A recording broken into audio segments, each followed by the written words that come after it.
ladies and gentlemen. Welcome to episode 3 of WarING. I'm your host, Brent Piles, and I have got my partner from across the ocean and from the future. It's Glenn Abbott. Glenn, how you doing? I'm doing very good. Yes, we're visiting the Royal Rumble, part 1 tonight. We are. We're gonna.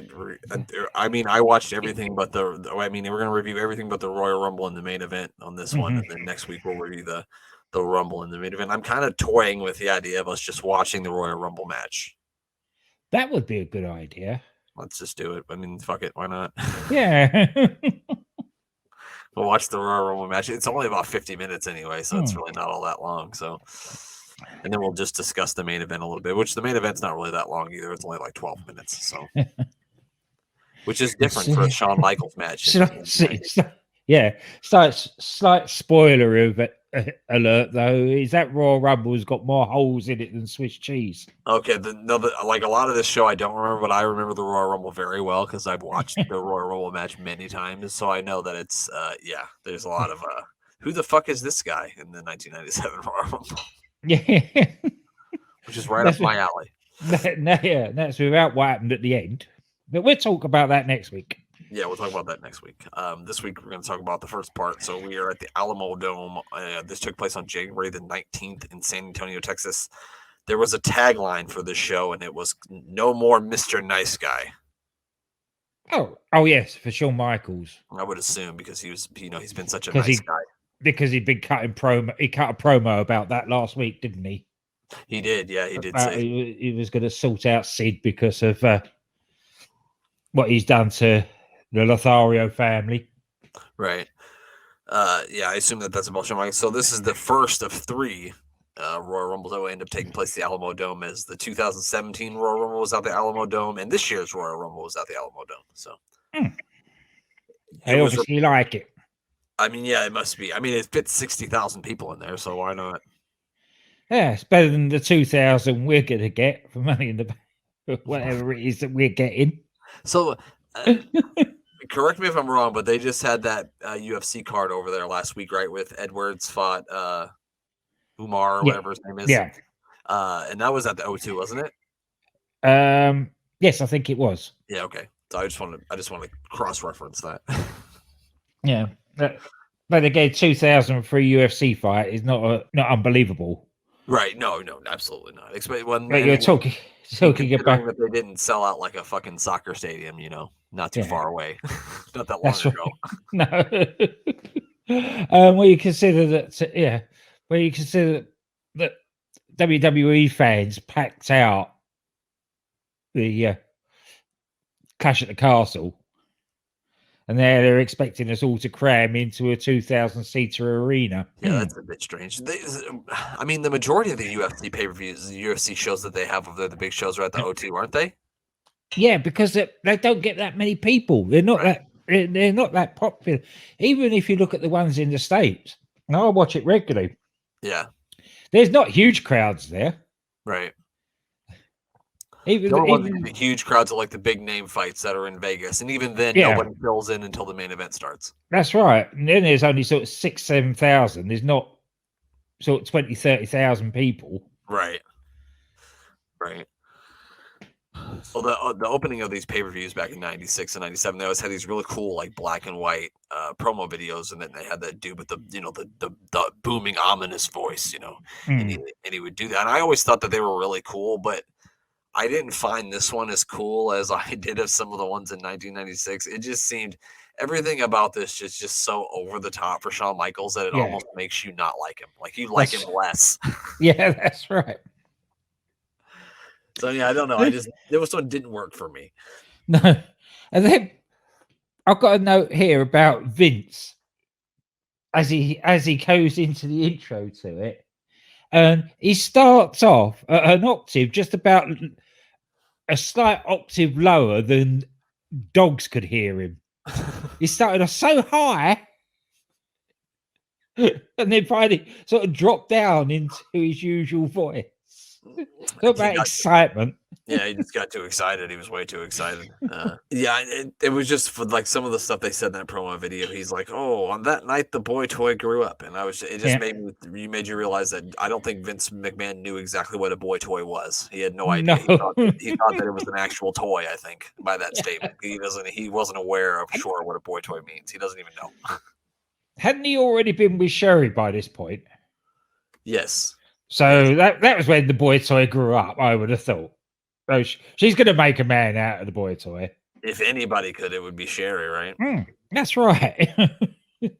So Glenn, I listened to the Something to Wrestle With that was about this show, and I didn't know this, but I found out that this was actually the first ever show where JR wore the black cowboy hat. I guess he had never done it before. I guess it was like a big point of contention between him and Vince. Like Vince wanted him to wear a cowboy hat, but Vince didn't. But JR didn't want to do it because he felt like it would make him like a caricature. You know what I mean? But he finally got to wear the fucking hat, and now you can't get him to take the hat off, which I thought that was cool. Yeah. Yeah, in the latter years, he became the character that he fought against. Yeah, absolutely. Well, I mean, it's worked out for him, hasn't it? Oh, definitely. Yeah, absolutely. Show kicks off with a Intercontinental Championship match. It is Hunter Hearst Helmsley defending against Goldust. This is actually the second year in a row that Goldust has challenged for the Intercontinental Championship because he beat Razor Ramon at the 1996 Royal Rumble for the Intercontinental Championship. So Hunter Hearst Helmsley usually brings a beautiful woman to the ring with him, but he didn't have a beautiful woman this time, did he, Glenn? No, the exact opposite. He had a big black Mr. Hughes with him. He did the have butler. The butler, Mr. Hughes. That was the funniest part. He wasn't the bodyguard. He was his butler. He was his butler. Nothing says butler like the way Mr. Hughes looked. Did you notice that when they did the promo for this, just as they were coming, because they all seem to do a promo as they're coming to the ring, so you never actually get to see anybody's entrances. Yep. I'm not sure, but I think it was the first time that he was actually referred to as Triple H. I must have missed it. I don't know if I heard him say it. Yeah, he was actually referred to as Triple H, and I'm pretty sure that's the first time that anybody said that he was Triple H on it. Right, and I think he kind of breaks away from the Hunter or something, gets kind of more towards the Triple H as the year goes on anyway. So yeah, I also found funny that during this, before the match even started, they informed us that a few super fans, Adam and George, who've been waiting in the Alamo Dome for upwards of 6 weeks for the Royal Rumble, have been thrown out by security. So I love the way the Vince blames the Alamo Dome security for this. It was a terrible misunderstanding, and Jared the King Lawler is laughing his ass off, which I thought. Somebody just suddenly realized that after all this time they shouldn't have been there. Right. It was like getting in 6 weeks early wasn't the problem. The problem was were you being there when the show has actually started, and then you guys gotta go. So I was hoping like Adam and George were just two random people, two random actors, but I guess they were guys who worked in the TV studio for WWE. Because like, wouldn't it be cool to somehow, if these were just two random guys or actors, to somehow find them and interview them on this? But they worked for WWE, so that's never going to happen. But I just thought that'd be funny. Like, where are George and Adam now? They should make it up. They should make stories up of what happened to Adam and George. I wonder what the actual thing was that they were supposed to end up doing. Right. Because you had all those weeks, or these last couple of weeks, where we've seen them and they're built up to the fact that they've been there forever. They've been waiting for it. For all of a sudden, just to stop the story by Vince going, oh, they've been kicked out of the building. Yeah, just like that. And that's it. I'm sure that wasn't the original creative idea. It couldn't have been. Yeah, no, it couldn't have been. That there was no payoff on that thing. I think they said that they showed them on the free for all, which I scoured the internet to try to find this free for all so I could watch it, but I couldn't find it anywhere. I found free for alls to many other 97 pay-per-views, but not to the 1997 Royal Rumble. So the thing I was most upset about, Glenn, is in the dark matches, they had a minis match And I don't know Ah. who. I know Masagria Sangrada Jr. was in the match, and Mini Mankind and Mini Vader, and I was very upset that I didn't get to see Mini Didn't get to see Vader. me. That would have been. We would have had to have got the mayor in on that one. That's right. That would have been a watch along match. Absolutely, it would have. So Goldust versus Triple H. It started off hot. I mean, but there was many times probably where both guys should have been DQ'd. But early on, Yeah. Goldust gets Triple H outside. He picks the ring steps completely up and drops them on his back. Smashes them right across the back.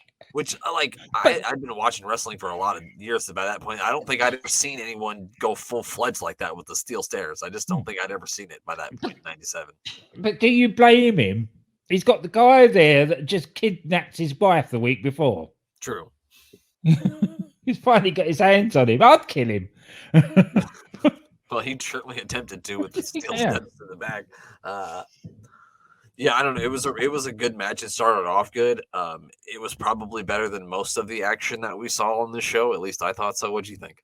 Yes, and it was good that they didn't actually announce it as a no holds barred match, but they sold it on commentary that basically the referee is going to allow it to go whatever they wanted to do to each other. And really, as you go throughout the night, it's going to kind of be a theme where the referee's not completely enforcing all of the rules, and so Or in control. Yeah, not at all. And like you can get mad about it in the first match, maybe, but once you see it in every single match, you're like, well, I guess it's just consistent. It's like when you watch a football match, Glenn, right? And the referees are kind of letting the guys get physical. Yeah. If they're letting it go the whole game, though. That's just the way they're calling it. So that's just the way it goes. So it's kind of like that here. That's it. There was a sign in the crowd that said Wade is the king of karaoke. And I got to know, Glenn, what's your go-to karaoke song? Grease Megamix. I don't know if I know that one. Which is, it starts off with You're the One That I Want. Oh, then goes into Grease Lightning and then finishes up with Summer Nights. That's all good. in a sort of a mix. I got it now. It's a grease mashup, is what you're saying. Yes. Okay. Well, that's good because most people know the words to at least some of that song, so you can get everybody else singing with you. That is it. That is exactly why when I used to do karaoke regularly, that was my go-to. Because let the other people do the work. Smart. I've never sang karaoke in front of people. The only karaoke singing I do is in the shower. Also, in the middle of the goddamn match, in the goddamn middle of this match, Glenn, in the middle, they just decide, well, we're going to cut to the crowd because we've got to interview this country singer. We've got to get Colin Ray interviewed by Todd Pettengill in the middle of this match. I was thinking, who's this? Who's this guy? Never heard of him. I was going to ask you if you'd ever heard of Colin Ray. No. If you enjoyed country music in the 90s, you're going to remember Colin Ray from such songs as Little Rock, which he did a rendition of during this. I'm not going to fucking sing it. Like I said, I don't do karaoke except in the shower, and I wouldn't sing Little Rock. So look it up yourself if you want to hear the words. Match ends when Mr. Hughes tries to distract the referee so Hunter can use the Intercontinental belt, but then Marlena gets up on the apron. Oh, I'm sorry, go ahead. Yeah, before that, we had the first incident with the guardrail of the night. This comes back in another match where Triple H had Goldust draped over the guardrail, goes to knee him and misses him completely and smashes his knee on the guardrail. Yeah, that was stiff. Yeah. That was like straight kneecap to steel. There's like no way to not make that hurt. That's it. I mean, this was a really physical, hard-hitting match. I mean, the finish was kind of screwy. But I guess you can't get mad at it because it is a heel champion. So, like I said, Hughes tries to distract the referee. Hunter tries to use the Intercontinental belt, but Marlena gets up on the apron to stop him. Hunter, of course, being the man that he is, kisses her because that's what you do if you've got a woman up on the apron. Goldust somehow gets a hold of Marlena's cigar and stuffs it right in Mr. Hughes' face. And he fell off the apron, never to be seen again in the WWE. Hunter hit a clothesline to pedigree for the win. It was a pretty good match overall. It started to get a little bit crazy with him not following the rules because it just became like egregious. But like I Yeah, said, as the show went on, you became more okay with it because they did it in every match. So it was a decent start to the show, I thought. it was. It was a good start, considering what we'd watched the week before on Raw. Yeah, I mean, anything would have stacked up better than that. Yeah. And then periodically through this thing, we got many Royal Rumble promos from guys who are going to be in the Royal Rumble. And I'm going to play a couple one from Bret the Hitman Hart and one from Mankind right here. There's a lot of people that are talking about how I'm going into this Royal Rumble as sort of a marked man, that everybody's going to want to get me. But that's nothing new for me. I've always been a marked man. And in this Royal Rumble, the way I see it, it's no turning back. I can't go back any further. I've already taken too many steps back. So in this Royal Rumble, there's going to be no stopping the excellence of execution. There's going to be one man standing at the end of this thing, and it's going to be me.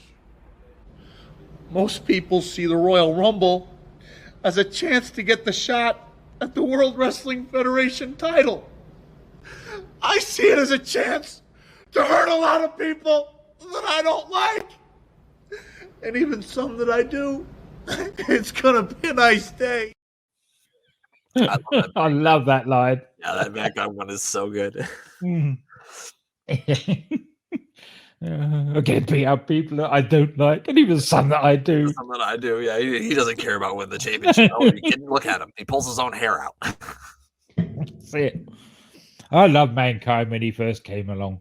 Yeah, that's some really, really good stuff right there when he first came in. Absolutely. I mean, even I was like 12 or 13 when he first came around. I just be like, God damn, this guy's freaking creepy. But I had to see everything that he did. I remember I was like awestruck by the first Boiler Room Brawl. I don't know why. I watch it back now and it's okay, but like it's just weird because there's no commentary. But as a kid, I loved it. I thought it was the coolest thing I'd ever seen. This weird guy in a leather mask cutting early promos in the basement. Right. That was, with a rat.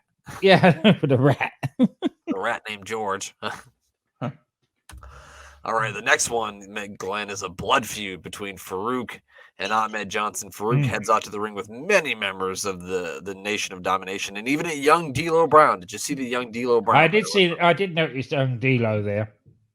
What was his name when he was in Smoky Mountain? Did he have a name? I don't think he did. He just rolled. He was just with the gangsters, wasn't he? Yeah. Okay. Hang on. What did they call him? There wasn't. Really, I'll look him up. I'm really dating it back there. So they got like a video package explaining the whole Ahmed Johnson Farouk feud. Basically, Farouk thinks Ahmed Johnson's an Uncle Tom. Excuse me for using that term, but that's just the term that they used.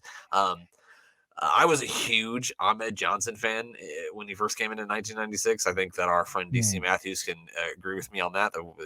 There was just something about Ahmed Johnson that I really, really liked when I was a kid. But I also was super intrigued by what was going on with the Nation of Domination, just because that wasn't really something that I had seen in wrestling besides, I guess, the NWO. But like a big faction like that, that's not just something that I'd really seen a whole lot of in wrestling. So I always thought they were really cool. And then they had like a rap song when they came out. And I was a young kid from Nebraska, so I thought rappers were cool. They did. When they build him in Smoky Mountain, he was downtown D'Lo Brown. Oh, well then. Any relation to downtown Julie Brown? Who knows? She's British, wasn't she? No. Downtown Julie Brown wasn't British? Nope. God damn. I was very young back then. I thought she sounded British. I guess I was wrong. She might well have been sort of Canadian or something. She was British Canadian. Something like that. Anyway. The first thing was that Farouk had these really weird oversized pants on, which Ahmed Johnson ripped off, which I was glad with because I don't like those weird pants he was wearing. No. I don't know. What did you think about it? It was a payoff to what we'd been seeing over the last couple of weeks. There was all that nonsense at the end where Farouk just walked away and left one of the unknown members of the Nation of Domination to be mauled by. Yeah. I mean, again, this is like a physical match too, but like any Ahmed Johnson match you go back and watch is by the 5th or 6th minute to the match, he is like the ultimate warrior. He's gassed. You can just tell that he just doesn't have anything left after about 5 or 6 minutes. That was the same thing here. Like I said, physical match. So there were, a lot of shit happened in this match. This is the one, Glenn, where I began to realize that these referees weren't disqualifying anybody. They just that's right. Tonight. No, they did eventually because the whole of the nation got in the ring. Right, because Farouk just said, fuck this shit, I'm out. He took a spine buster from Ahmed Johnson and just said, fuck this shit, I'm out. And yeah, it ends with a disqualification of Ahmed Johnson. He got one of the Nation of Domination members who tried to seem to talk Ahmed Johnson into joining the Nation of Domination. And Ahmed Johnson said, no, thank you. And then put that man through the, I think it was the French announce table. It was the French announce table. And that guy actually looked like he'd been through a mincer. All his clothes were shredded, and he was... It really did. It looked like he got robbed. It looked like Ahmed robbed him and let his pockets out before he put him through the table. It really did. And then we went to another Royal Rumble promo, and this was a really good one. It's from the old Funker. There's faster wrestlers, bigger wrestlers, stronger wrestlers, and younger wrestlers than me in the Rumble, but this is my state. Do you realize that Terry Funk is Texas bred and Texas fed, and I was born to Rumble? There's faster wrestlers, bigger wrestlers, stronger wrestlers. Sorry, I didn't mean to play twice. I thought that was a good one, too. He's ready to rumble. Yeah. I just want to point out that at this point in 1997, Terry Funk is 53 years old. And I believe he's going to go on to main event the first ECW pay-per-view later in 1997 and win the world title. So, and he was still wrestling up to a few years ago. Yeah. Isn't that something? And then we got a very confusing backstage promo with Farouk where he was very upset with a couple members of the Nation of Domination. One who looked to be, 4 foot tall and probably weighed 120 pounds. Yeah. And he was demanding that they stayed out there and defended him. But I don't know if he saw the guy get his ass whipped that was defending him. I don't know if he missed that part. Yeah. Just ignore that. Just ignore that fact. Yeah, it was just so short in this. I just didn't understand why they even needed to have that promo. It was like collateral damage. Yeah, the guy laying on the French announce table was just collateral damage. Yeah, I know. Well, at least he didn't have to get yelled at because he was, in an ambulance. Yeah. The next match we got, it was a Vader taking on the Undertaker. I noticed when Undertaker was making his entrance to the ring, you could hear like swirling winds, and I don't remember that ever being a thing. No. I remember sometimes you hear like thunder and lightning, but I don't remember the soaring winds. No, I don't know where that came from. Yeah. Somebody just decided that'd be a good idea at the time and dropped it very quickly. Why don't we put a draft in there? Come on, goddammit. We'll get a draft in there. It'll be good. Yeah, somebody left the door open. Right. Well, it's an Alamo Dome. There's a draft in there. That's what it was. It was weird to see neither one of these guys with a manager. Of course, we'll get to the end where one of these is going to leave with a manager, but it was just strange to me to not see Cornette with Vader or the Undertaker not with Paul Bearer. It was just weird. Before we started, when we were on the chat, you said to me that this looked very slow paced and then they didn't look interested. I think that was down to Vader having good cause not to be interested in this.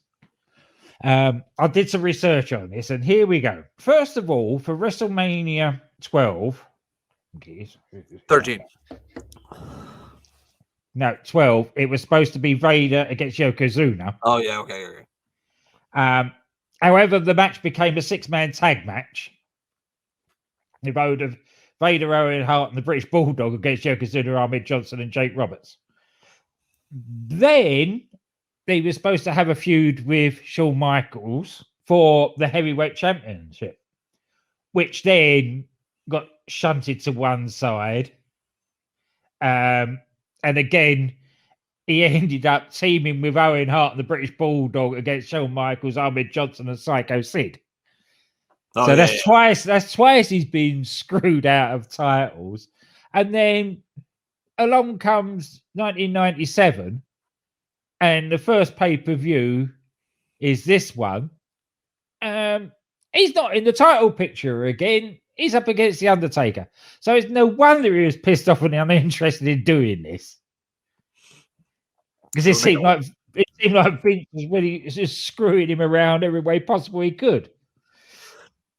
Yeah, and he did have that championship match with Shawn Michaels at SummerSlam 1996, and I've heard, rumors that what was supposed to happen is Vader was supposed to win the championship from Shawn Michaels at Survivor Series, but because of the way the match went at SummerSlam, Shawn didn't want to work with Vader anymore, and so they switched to Sid. And that's why they had, like, the last pay-per-view for December was In Your House, It's Time, which obviously that was supposed to be centered around Vader because Vader time for It's Time, but then you had In Your House, It's Time and no Vader on the card. And no Vader, so you can understand why by this time he was a bit pissed off with it all. Right. So you basically answered a lot of the questions I had while I was watching this, because it just felt like neither one of these guys' heart was in this. Like, even when they were hitting shots on each other, it just didn't seem like like Paul Bearer had the biggest spot in this match between Vader and The Undertaker. That's right. I realize it's two big guys and I'm not going to see moonsaults and shit, but these guys could go if they wanted to. Yeah. And knowing Taker, he was probably actually siding pretty much with Vader on this. And that's why they were just putting the left into it. Taker there just because of the ending, and it forwards the story with him and Paul Bearer. Yeah, purely that. Because Paul made his way out to the ring, he kind of distracts the Undertaker. Another really cool spot of the match was like Paul Bearer comes out, right? The Undertaker, like, he clotheslined Vader over the top rope, and then he kind of slowly paced backwards, and he did that thing where he kind of tips himself over the top rope. Yeah, and then he landed right on his feet, and then punched Paul Bearer right in the face, which I thought was really cool. Because Paul did not see that coming. No. He then tossed Paul into the ring, and the only thing that I was thinking is that it is a good thing that Paul Bearer had black pants on, because he probably, soiled himself. Yes. Especially after all that he'd been put through. Or he'd put Taker through. Yeah. And then, like I said, coolest spot of the match was Paul Bearer's up on the apron. He jumps down off the apron. That's right. I said Paul Bearer's big ass jumped down off the apron and hit the Undertaker over the head with the urn, which led to Vader hitting the Vader bomb and getting the win over the Undertaker. And then Vader and Paul Bearer leave together. So seemingly they're in cahoots here, Glenn. Yeah, I think it was just... I don't actually think that it came to anything. But I'm pretty sure that he does manage Vader for a while. I'm pretty sure he does, for at least a few months. So not a while, but at least a few months. Yeah. Another question I got to ask you, Glenn, is Dominic Mysterio and The Undertaker in 1997 have something in common. Do you know what it is? No. They both got teardrop tattoos. Oh, of course, yeah. After the match, The Undertaker chokeslams the referee, and as you know, Glenn, as a huge referee guy, I do not condone violence against referees, but it happened. No. And then he took apart the area, and then he yelled at Vince McMahon, which is going to be a running thing that continues on for this show, where wrestlers are yelling at Vince McMahon. So they're really starting to turn that line of where Vince just isn't the guy who does commentary anymore. Yeah, that's right. And then we got one more batch of promos for the Royal Rumble, and these were possibly my favorite too. Definitely the second one is my favorite one of them all, so let's play them. This is where we got a problem. You TV guys always got the cameras where you don't belong. Well, the problem is I'm not talking to anybody until I throw 29 pieces of trash over the top rope and advance to WrestleMania to face the champ, so you can take your camera and stick it, son. That's it. Cut. Cut. Who's going to win the Royal Rumble? Yeah, the British Bulldog. I've got a history in Royal Rumbles, and tonight I'm going to remake history by winning this night's Royal Rumble tonight because I'm bizarre. When did he suddenly become bizarre? He's a walking, talking bulldog, so of course he's bizarre. What's the one attribute that you possess that can make you win the Royal Rumble? Because I'm bizarre. It drives me mad with Davey. I love the guy to pieces. Because I'm bizarre. Oh, I've got a history in the Royal Rumble. Yes, you've got a history of picking guys up over your head and then slamming them on the mat, not chucking them out the ring. That's not a good. How many Royal Rumbles could he have won if every time he pressed somebody, he actually threw them out the ring rather than just slammed them onto the He would have won the 1995 Royal Rumble for sure, I can tell you. Yeah, that's right. He absolutely would have, because he could have just chucked Shawn Michaels out when they were number 1 and 2, because he had the opportunity. I remember. Yeah. Again, it's that thing. He had him over his head. Oh, I'll slam him onto the mat. Glenn, do you know why he does that? Because I'm bizarre. He's bizarre, yeah. I'm gonna make an audio clip of Jim just going, "I'm bizarre." Bizarre. Random times I'm just gonna play it. That's great. Yeah, as we go along, we get any daft promos from him. Because I remember this time he does cut some daft promos. Not that one though, but he's bizarre, which I thought. Yeah. The next match is we got some guys from the AAA organization. I believe it's. I hope I don't butcher these names, but it's like Kinnick, Hector Garza, Pero Aguayo, Fruez Guerrera, Heavy Metal, and Jerry Estrada, I believe are the guys' names. I know I didn't get the first one right. The first one, the second team, I definitely didn't get right. Wait, you got Heavy Metal right. Well, that's easy. I love this match. Not for the fact of the match. It was just a generic.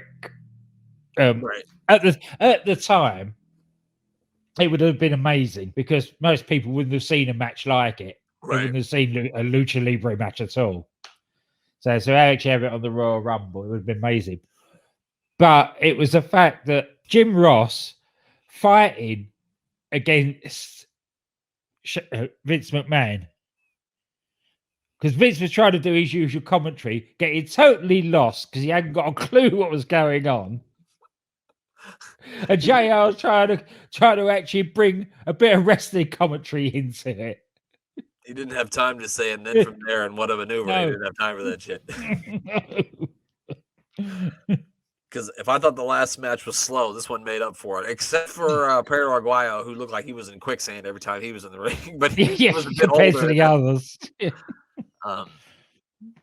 They had a lot of AAA guys on the pre-show too. I think it was all AAA guys that were on the pre-show. I think they were trying to just draw in more of that AAA maybe audience.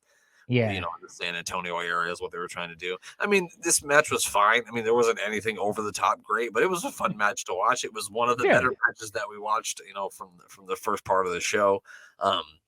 Glenn, can you tell me which match won? Which team won? Because I'm still not sure. Hang on, I have to look it up because I didn't make Okay, it. well, don't look it up. All I made a note of this was it was the Lucha six-man I'm pretty tag. sure it's Pero Aguayo's team that won. The only reason why I remember Pero Aguayo is because his son Junior he passed away in the ring, I believe, didn't he? Oh yeah, he was the one that. Yeah. But yeah, listening to Vince McMahon try to call this was a lot of fun. There was I went on the Neighbor Pub podcast once. Shout out to Kyle from Neighbor Pub podcast. We reviewed 95 Survivor Series, and they had like a women's Survivor Series match, and they had a bunch of women from Japan. And of course, Vince had no idea what to do. And he would literally just throw it back to JR. He'd go, JR, just you do it. JR, go. Yeah. All right, JR, go.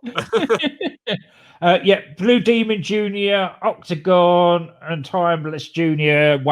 defeated Abismo, Negro, Heavy Metal, and Hysteria. I think you might be looking at the wrong match, pal. Oh, yeah. I'm looking at the dark match. I was like, hold on, these are weirdly translated. Oh, here we are. Kanek, Hector Garza, and Pero Aguero. Okay, I got it right then. It was the guy moving in quicksand that one. Yeah. Well, that's it for the first part of the 1997 Royal Rumble. Glenn, are you going to thumbs down or a thumbs up? You could go thumbs in the middle. I think I'm going thumbs in the middle on this one. No, I'm going to go one thumbs up. One thumb up, huh? One thumb up. The Hunter Hearst Helmsley and Goldust was a good, hard-hitting match. For what it was a typical Undertaker match against Vader. with Vader not being that interested, they did the best they could from it. And it's moved the story on with Paul Bearer against The Undertaker. Yeah. You got some decent promos in there. Ahmed Johnson against Farouk wasn't that bad. True. And the Lucha match, technically a very fine match. So, yep, 1 thumbs up. I think that's fair. I'm going to give it a thumbs in the middle. Maybe I'll change it to a thumbs up when we watch part 2, but maybe not. As me and Glenn have just discussed before we got on air, I think we discussed it before we got on air, or did we discuss it while we were on air? I don't remember. I don't know. We're gonna watch the 1997 Royal Rumble match on next week's episode. Yes, we just talked about it while we were on air. Well, just to remind everyone, if you didn't listen to the beginning of the show, which would make no sense that you didn't listen to the beginning, you should go back and listen to it if you didn't. But anyway, we're gonna watch the 1997 Royal Rumble match and talk about the Sid Shawn Michaels championship match next week. Glenn, you got anything else you need to plug before we get out of here? Just one thing. For those that watch on YouTube, the mayor was very kindly got me a birthday card. Now, my birthday's not till May, but it's an early birthday card, and this is it. You see that? Oh, It's inside. It is signed by, well, initialed by the Gallus boys. Nice. I don't think any of them can actually write their whole names. No, it wouldn't fit in there. So yeah, that's a Gallus wishes you a jolly wally Christmas for my birthday in May. Thank you very much, Mayor. I believe that's from it. Like that card was involved on an episode of NXT UK. I think is where he got it from. Ah, right. Yeah, and he got it on eBay. It was a very covert mission that we figured out how to get in Glenn's address and send it to him. So thanks to DC Matthews, who was an assistant on that one, or else we wouldn't have been able to get it to you without just straight out saying, "Hey, the mayor got this for you. What's your address?" Which wouldn't have been as fun. No. Anyway, check out the new episode of the Mayor of Superstars. Today's Tuesday, so tomorrow's Wednesday. You can listen to the mannequin matches of WrestleMania, which will be out on Wednesday. And then on Thursday, you can check out us doing our thing on YouTube or wherever podcast app you listen to, and probably on Sports Wire Radio. We're going to review WrestleMania. And then Saturday morning, if you want to find out our picks for NXT TakeOver, or NXT, whatever the fuck they call it, TakeOver, not TakeOver, I don't care. Take it over. We're going to have those up on Saturday morning, too. So it's a busy goddamn week. I just realized before I talked to you that I got like 17 things I got to edit. So. Ouch. That's okay. That's because you did spread out the silly mania ones a bit more. You should have started them a bit earlier rather than cramming them all in the 1 week. That goddamn procrastination, it's been getting me my whole life. It's been getting me my whole life. Well, oh, and of course, we almost forgot, check out Sports Wire Radio. Give our buddy Thomas Price a follow at Thomas Price 2017. Definitely. I'd definitely check out the Mirror Superstars from last night because it saves me having to go through all the blurb about UTT again. But yeah, we told everything that you need to follow. We told you on the Mirror Superstars episode, so go listen to it. All right, everybody. We'll talk to you next week. Bye. Talk to you many times next week, apparently. Yes.